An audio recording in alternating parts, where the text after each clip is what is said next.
Hello and welcome to the Cryptocurrency News channel. We got great news today. We might be getting a Bitcoin ETF soon. That's right, this case might actually come even before the Ripple case or any of the other cases. The Grayscale versus SEC case actually started today.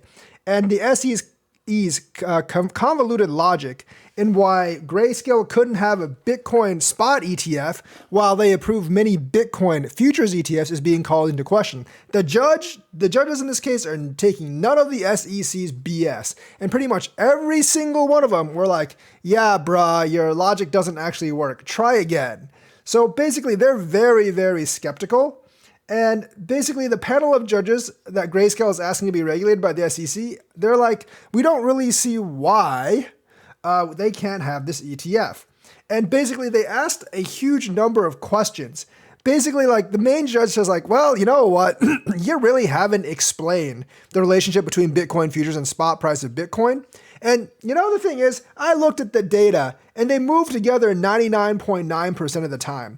So what's the difference between one and the other? And they're right. There is no difference between one and the other.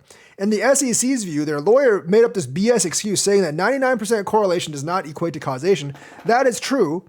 And saying that the figure only refers to once a day prices than rather intraday prices. But here's the thing.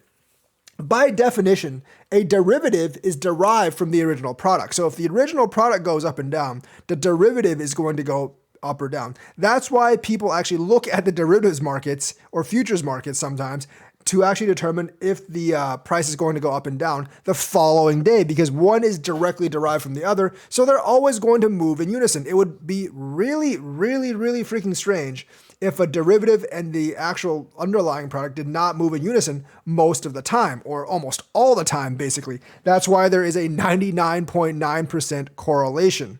So there is no actual gap. If you actually admitted a futures ETF, there is no reason why you shouldn't admit a spot ETF.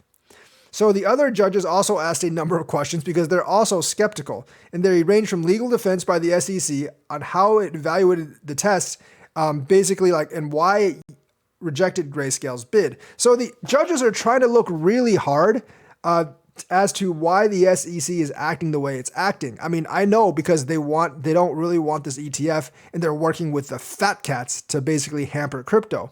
But obviously they can't say that in court. So basically, like Grayscale's shares actually rose 5% based on the skepticism. So the court case is starting very, very badly for the SEC. The judges cannot see any logic reasoning why the SEC would actually not allow Grayscale to have their ETF. And they basically have concluded, yeah, you know what? We think that futures and spot coins are the same and they're completely correlated. So if you allow one, you can allow the other. Now, if this court case comes to a close really fast, the SEC might appeal to the Supreme Court. What's different about this court is this case, other than Ripple cases, this is actually not at the circuit level like the Ripple case. This is actually already at the appellate level. And if the SEC wants to appeal, they can appeal to the Supreme Court.